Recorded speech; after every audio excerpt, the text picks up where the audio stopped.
Hello and welcome to Ray of Light, a new podcast all about writing, reading and happiness with myself, Eleanor Ray.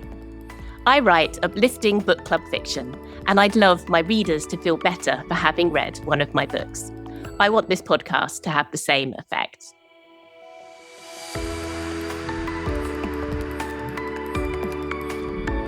This episode, I'm delighted to welcome TE Kinsey, the multi-million selling author of historical cozy crimes. He has published 13 Lady Hardcastle Mysteries, 2 Dizzy Heights mysteries, and has won over readers across the world with his whimsical charms. Tim, thank you so much for coming on to speak with me today. I was just mouthing the word whimsy. Whimsy is a very good word for you, I think. I love whimsy. Can you tell us? I love it too. Can you tell us a little bit more about Lady Hardcastle and how she goes about solving crimes? Lady Hardcastle, when we first meet her in the first book, which is set in 1908, she is 40 years old and she's a widow and she is incredibly wealthy. We never find out just how wealthy she is, but she's wealthy enough that she doesn't have to worry about money.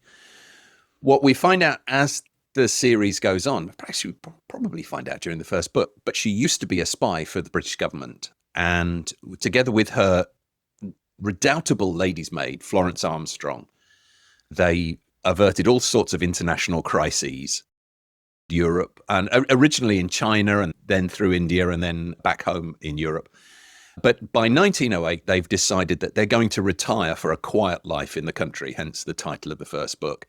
But obviously, because it's a murder mystery, they get tied up in solving a murder, which they do because initially the police inspector they meet seems to be cutting corners. He's not, as it turns out, but he seems to be. So they decide to investigate on their own, off their own bat, and it carries on from there. The series carries on from there with these two women who are unlikely best friends because they're from different social classes. One is an employer and one is her servant. But they are best friends, and that causes some social confusion, but also gives them brilliant ability to get into places where either one of them couldn't get in, perhaps on her own. So Flo can go down and talk to the servants. Emily can talk to the upper class people upstairs, and it all works out. But they solve crimes by, do you know what? I mean, let's be honest about it, more by luck than by good skill and judgment. I mean, they figure stuff out, but there's an awful lot of coincidences and helpful happenstance that leads them in the right direction. But eventually they solve the crime, and Flo she's a martial arts expert, which is one of the reasons I changed their backstory at some point so that they could travel through China.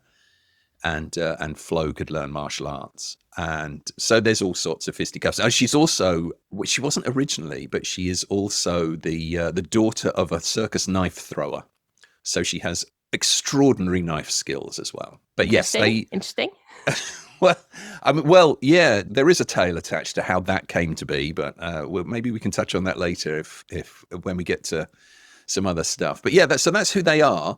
They were originally created for something else entirely, but I added the whimsy, and there they are, solving crimes and having great fun. I love it. And I love with cozy crimes, when you have people solving mysteries who aren't the police, it's always good to have a reason why they have these special skills and why they're so good at solving what they do. And I think you've crafted their backstory really cleverly there to make it actually all make perfect sense. And your readers think so too, because how many books have you sold now, Tim? I think it's about 2.25 million. Wow. Now, and I know you've alluded to them having a slightly different past, but you started off self-publishing, and I find your journey really inspirational for anyone who's thinking of self-publishing or has already done so, because you did it, I think, to get 20 readers, and now you've ended up with 2.25 million. Can you tell us a little bit more about that writing journey and how you came to this incredibly successful place that you've now arrived? I think it's all down to luck. Genuinely, I think it's all down to luck, because I'm not a better writer than all of the other people who are out there writing. I haven't got better ideas than all of the other people who are out there writing. All that happened was that I had written the thing that people wanted on the day that they decided to buy a book. That first one it kind of dribbled along, much like self-published books do, a few a day, and it hit 20 copies within about 11 days, I think. And the second book was finished the middle of the following year, 2015. And what happened, I don't know if it still happens, but in those days, when you self-publish something on Kindle Direct, which is what the platform I was using, when you released a new book, it would go into the new releases bucket and they would promote it as a new release. And because there was a first book, people would look at the second book and go, what, who's this? What's going on here? And they'd look at the first book and it had some good reviews. And they started buying both books. And there was a period in the middle of 2015 where I was earning more each month from the self-published books than I was earning from my monthly salary. And I suddenly thought, well, this could be a thing. I could, but I hadn't done. This is the problem, you see. I can't be anyone's mentor or a guide to future success because I didn't do anything. I just wrote 2 books and put them out. You didn't do any marketing. Nope. The power of the books. The power of the books. I did a couple of giveaways, which was how I got the first review. I gave away something like 150 copies, and I got a review out of that, which fortunately was a 5-star. And they started to come in after that. Once there was one review from a stranger, I allowed my friends to review it. I never solicit reviews. You know, you review it or you don't. That's fine. Yeah. I don't mind. But the rule back then was that friends weren't allowed to review the book until it had an organic review from a stranger, because I didn't want it to look like my friends were just reviewing my books. I didn't want that. So anyway, so I had these reviews, and that they kind of fueled the whole thing. And once it's this awful thing. Once a book is in the charts, people notice it and it stays in the charts and people buy it. You get into a flywheel of success because if you read this, you might also like this. So once you're selling, it's easy to carry on selling in a way. But if you never get to that first rung, that's when it's difficult. And I understand you self-published originally and then Amazon saw how well you were doing and approached you. Is that correct? Yes. November 2015.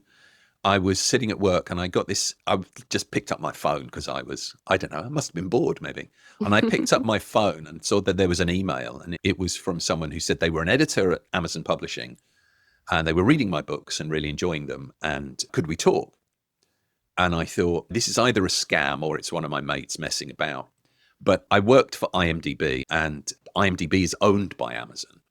So I was able to look up this person who was Jane Snellgrove. I was able to look her up in the internal phone book, and she's a real person. So I replied and we talked. And the idea was that, we might buy your books, but we don't want to get your hopes up. She liked the first 2, which were collections of 4 short stories each. And she said, have you thought of writing a third one? And I said, well, I'm writing it now. She said, can I see it? Can I see it now? And with a synopsis. And I thought, well, no, not really, because I haven't got a synopsis. It's all in my head. So I was late for work the following day because I wrote a synopsis and posted it off to her, emailed it off to her. And a week later, she came back to me with an offer and said, we will buy the first 2 if you rewrite them both into novel form. Okay. And we'll buy the third one if just finish it. It's brilliant, just finish it. And she said, can you do that? And I said, yeah, of course I can. Don't be daft. I had absolutely no idea how I was going to do this because these were 4 stories each in these 2 books that were completely unrelated, apart from the fact they had the same detectives and they were set in the same village. I had no idea how to do that. So I was paired up with this freelance development editor, and we took 2 of the stories from the first book and we meshed them together. We took one as the spine of the story and we dropped another one in as a country house murder. We dropped it in as a set piece in the middle. And that kind of worked. So they were released at the end of 2016 and they went off to a really slow start. And then something happened. And to this day, they haven't ever told me what. But they did something. They pulled some lever, sent out some marketing email, or did something. And in January 2017, they just went bonkers. And I've not looked back. I think you've written some wonderful books that really connect with people. And I think it's the relationships in those books and the way the characters leap off the page that's really made people love them and want to buy them. Now, I wanted to talk to you about the process of writing. George Orwell said writing a novel was like a horrible, exhausting struggle, like a long bout with some painful illness. Now, I have to say, I sometimes felt like that in the past. And then I had a long, painful illness last year. And going through that process, going through chemotherapy, reminded me that actually writing makes me feel better. And I write books because I love it. And yes, you get a high when you finish a novel, which is amazing. But that's a moment. And then you start worrying about edits and feedbacks and reviews and sales and things. What you want to do is enjoy the whole process of writing from start to finish as much as you can. And that's part of my motivation for starting this podcast. It's making sure that people enjoy the creative process rather than just enjoying the end result. And you are someone who loves every element of it. Is it something that brings you complete joy? Can you tell me about it? Absolutely. Every part of it, from coming up with the ideas, from planning the story to writing the story. I complain, as every author does, about structural edits, development edit, but only because it's hard, not because it's unpleasant, but it's a complex process that can be very tricky to do. But I still enjoy doing it. I've been writing since I was 11, and it's what I did for fun. Where back in the days when I had a day job, and my wife and I would obviously we would do holidays and stuff together, but we worked different places, so we had different annual leave allowances. And if I had any more left over towards the end of the accounting year, I would just take some time off and sit at home and write something. I feel I have a similar experience because I started writing novels while I was working full time. And I'd get home from work and I'd put a little hour in my Outlook calendar. I'd come home and I'd write for an hour. It wasn't because I wanted to get published. I didn't think it would ever be possible, but I did it because I loved it. And I think when you're doing it professionally, it's important to try and reconnect to that. You're doing this because you love it. And now I feel so lucky that I get to do what I love all day, every day until I have to pick the kids up from school. Absolutely that. When I decided that I was going to self-publish the first book, I had as little free time as anybody has. But when you analyze what you do with your day, you find that obviously there's never a point where you're not doing anything, but there's some stuff that you can jettison if you wanted to do something else. So I worked out that the way that the routine worked out in the morning, it was just youngest son was still at home, and I would drop him off at school on my way to work. So I couldn't leave for work until he was ready to go to school, which gave me about half an hour, 3/4 of an hour between me being up and dressed and eating my breakfast to leaving the house. So I said, I'll write for 3/4 of an hour. And there was half an hour in the evening when I had exactly that same thing. And it didn't get in the way of anything else. I was able to just fit it in. But yeah, I genuinely, I mean, I'm in the lucky position now that if I stopped writing, it wouldn't be a bad thing financially. But bad thing for your readers. I like to think so. I like to imagine so. But if I stop liking doing it, I'm going to stop doing it. I only do it because it's fun, and I've only ever done it because it's fun. It really frustrates me when I see social media full of writers saying how awful it is to be a writer. I mean, I get that you have a bad day, and we all have bad days, but on those bad days, I don't post on social media about it. I just stop doing it. I go and do something else, and I come back to it when I feel like it. I do get that. There is that thing that, oh, this is hard. Oh, and it's such a struggle. And that whole George Orwell thing that, oh, it's just so awful. Well, then don't do it. Do something else. Do something you like. I think George Orwell could learn something from the Ray of Light podcast, perhaps. I hope so. But yeah, I think it's very important. Someone once told me you vote with your time. And that's what I started saying, you know what I'd like to do is I'd like to write a book. And I put aside that chunk of time. It wasn't a long time, but it was some time that I had that I would have been watching telly or doing something that didn't matter. And I know you say you're not full of tips for aspiring authors, but I think what we're discussing here is very important. It's like, just take that little bit of time. It doesn't have to be when you feel super inspired and you're at your creative peak. Just some time to sit and write. And little by little, you'll build something up that maybe one day could sell 2.25 million copies. Absolutely. I mean, it's the habit. You know, it's like practicing a musical instrument or going to the gym. If it's a habit that you do and you will do it every day, then it's not a chore. It's that thing that you do, even if you're not at your sparkly inspired best. If you've written a couple of hundred words today, you've written a couple of hundred words today, and you're 200 words closer to your 80,000 word book. And exactly. it might take you a year to do that, but what else were you going to do with that half an hour?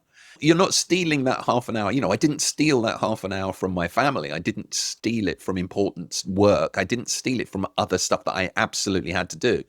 Yes, and I think it's not stealing, it's giving yourself a gift. Yeah. And I love that.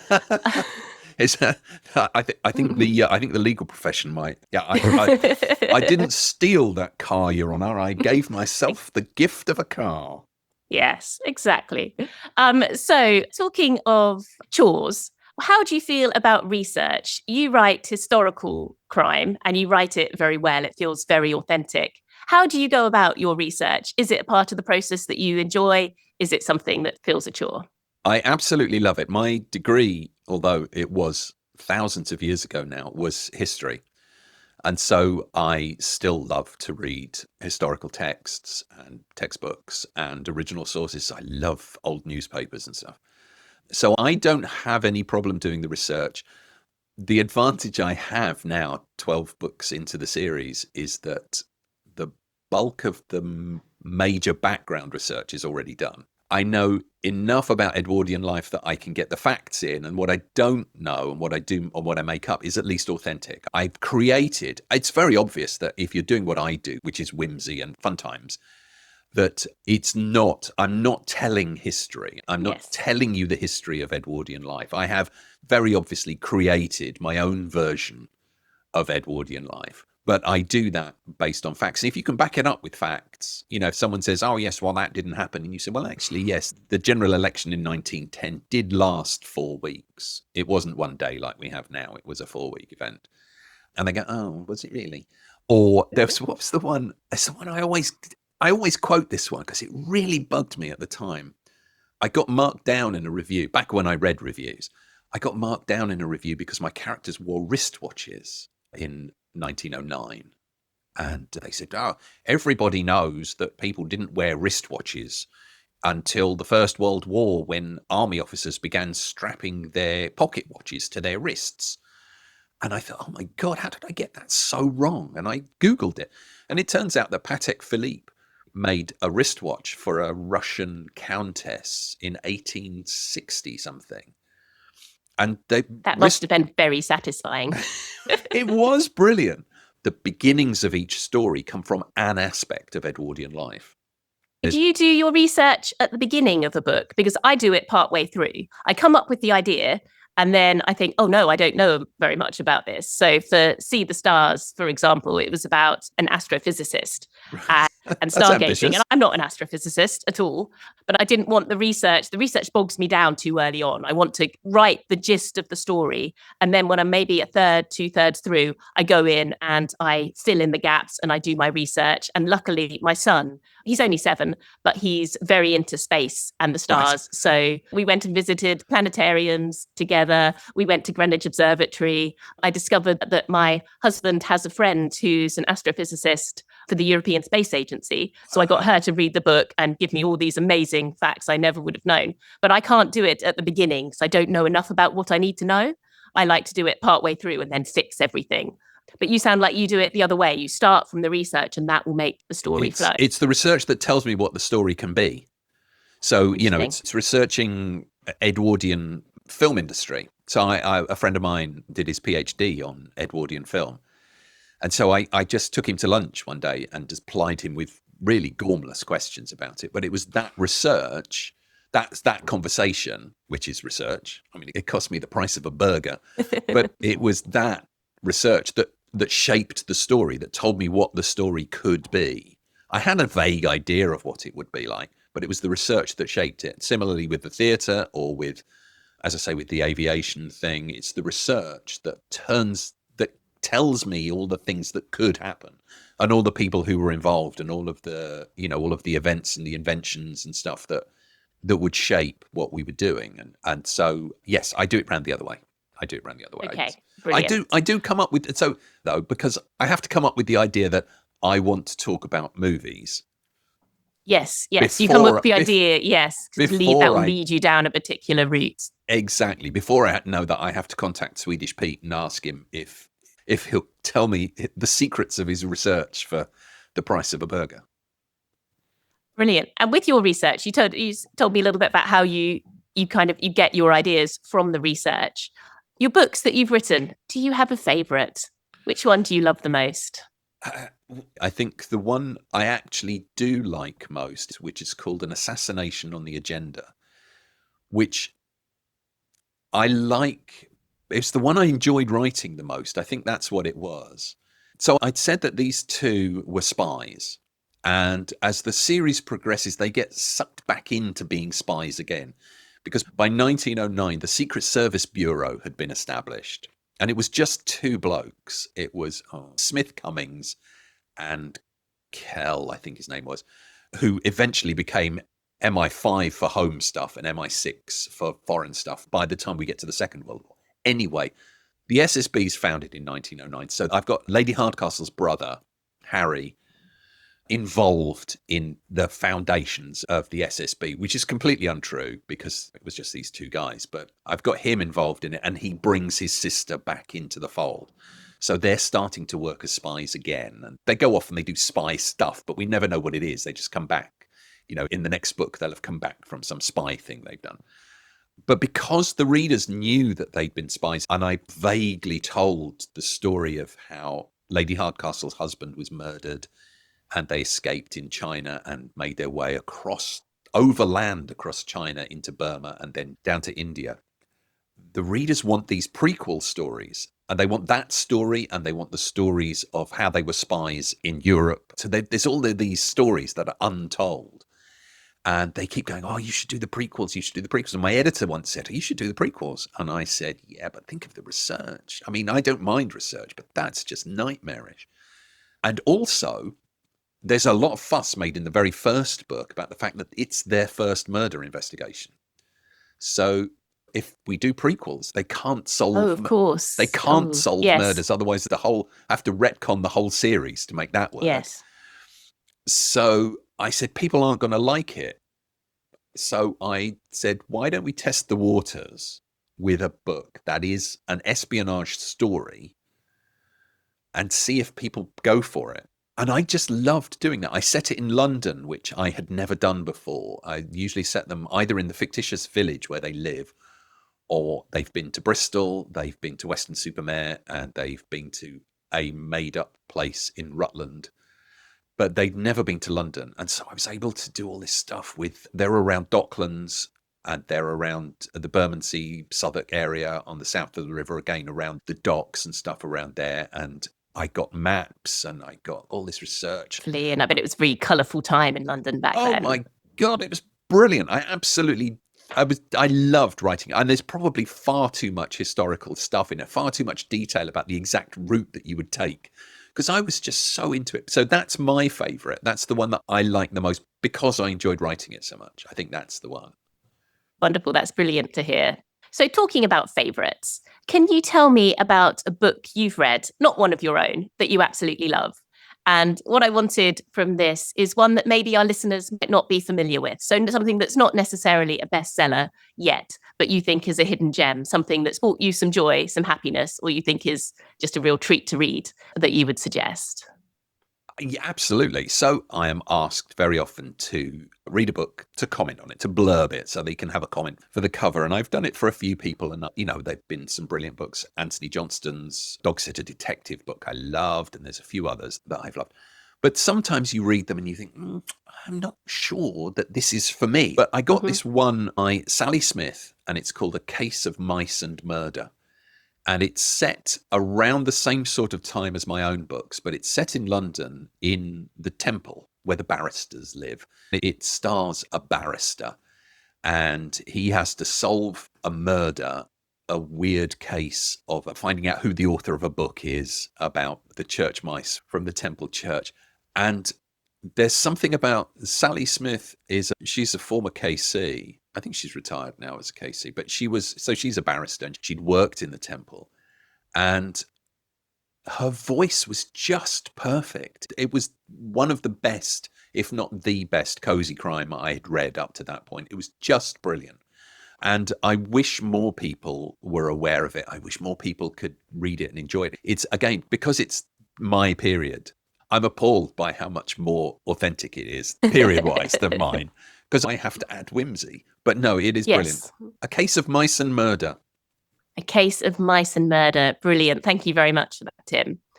Now, moving away from writing for a moment, where else do you find happiness in life? I think some of our listeners will be writers, some aspiring writers, some will be readers. What would you suggest as a means to happiness, something to bring you joy? So over in the corner of my office there are a bunch of guitars and a drum kit. And you don't have to have a bunch of guitars and a drum kit to get the fun out of it. But I've been making music for about the same amount of time as I've been writing, with the same amount of training and skill. But yes, now if I'm fed up of, if I'm stuck on a scene, I can either go out for a walk, which is probably healthier and more productive. But if not, I'll go and sit at the drum kit or pick up one of the guitars and just noodle around for half an hour. And that does bring me joy. I've been playing drums in a band for, I don't know, since 2007. It's 18 years. One of the most joyous things for me is making music with other people.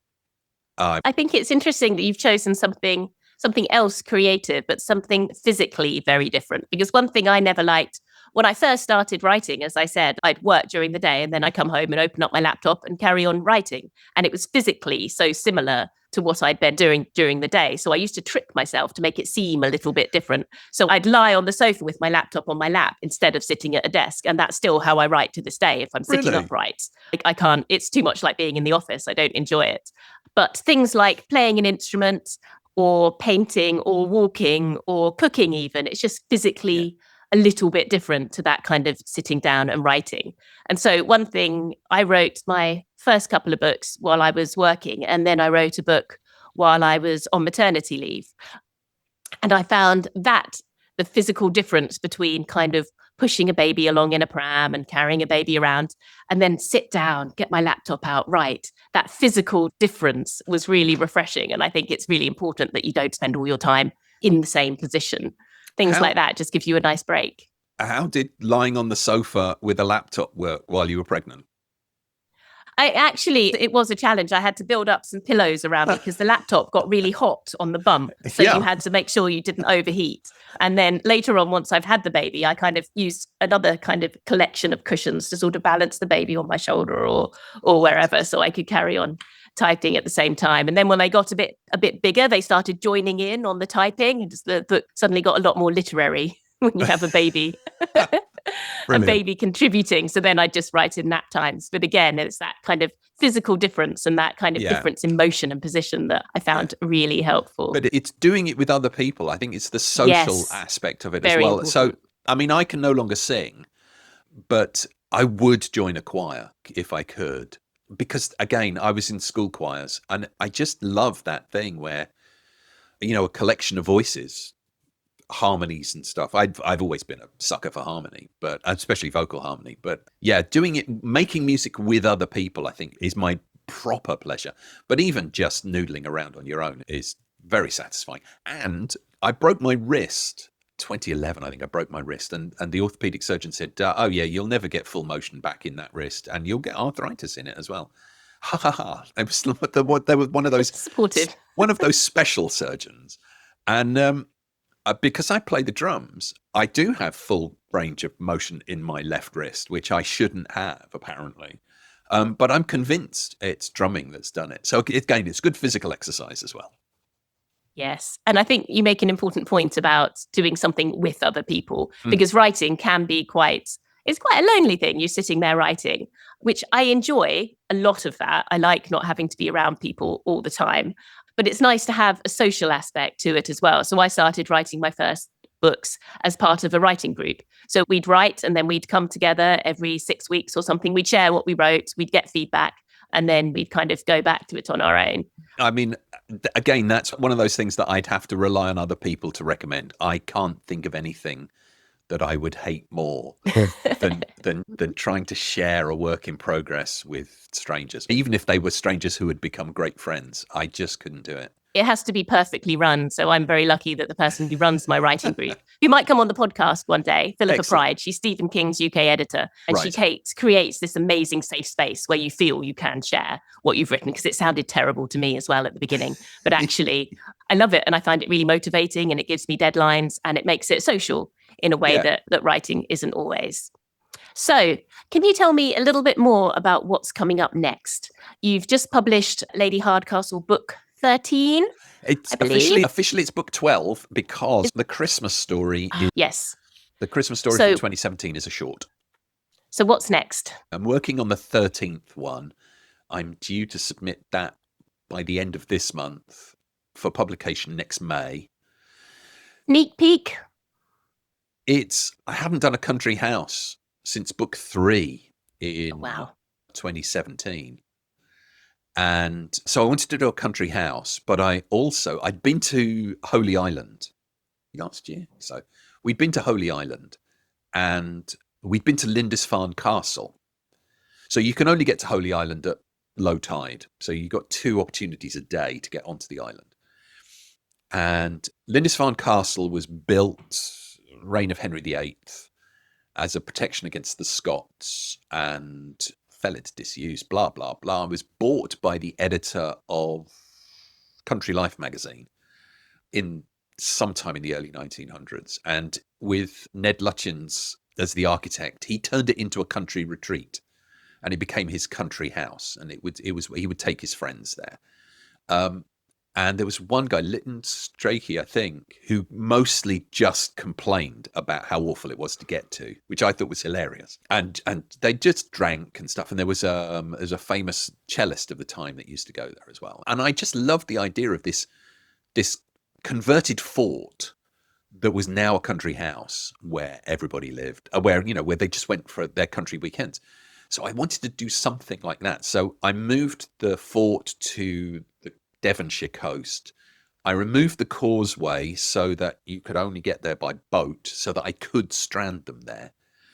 And they're stuck. They're stuck in this fort, and there's a murder and thefts and stuff. And it's a real challenge, because my usual thing is loads of characters and loads of people. And if I get the feeling that the story is getting a bit flat, I would just take everybody off, and they'll just go and do something else for a chapter, and they'll chat and they'll have fun. But I can't do that here, because there's a limited cast of characters. There's a limited number of rooms where they can be, and it's just one of those claustrophobic country house murders, but which also has a locked room element in it, because at the moment it's not entirely clear how the murder could possibly have been committed. So yes, I'm really quite excited by this one, just because it's a challenge to write something slightly different. Same characters, same central characters and same relationship and the same bickering and comedy remarks between them, but this new setting on this island. I think that's really interesting, and I agree that when you're a few books in, I've only got 3, but when you're a few books in, you start to want to think, how can I keep it fresh? How can I keep it different? How can I not write exactly the same book over and over again? And so with my 4th book, I'm bringing in an element of magic. So I'm still about halfway through, but it's still the kind of uplifting, character-driven book with a little bit of mystery. But I've got a little real magic or imagined magic. Real magic. Oh. Yeah, it's not a metaphor, it's some real magic in there. So I'm excited to just write something different. It feels like a new challenge how that works. So busy with that at the moment. Fantastic. Because I did some spiritualism ghost stuff in the 2nd book, but only so that they could debunk it. It wasn't real. But that sounds brilliant. I occasionally say to my editor, how do you feel about science fiction? She said, absolutely hate it. Don't do that.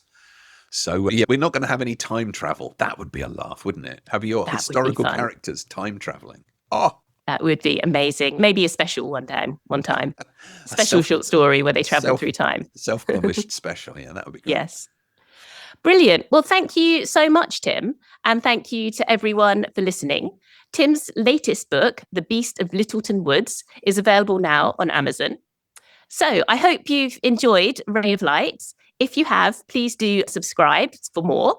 You can find me at Eleanor Ray Books across Instagram, TikTok, and Facebook. And please do reach out to me there to let me know your thoughts. I'd really love to hear from you. And if you like what you've heard today, then perhaps you might like what I write too. It's uplifting book club fiction. My newest book is called See the Stars, about a woman who finds solace in the stars when her life doesn't go to plan. So see you next time for more tips on writing, reading, and happiness.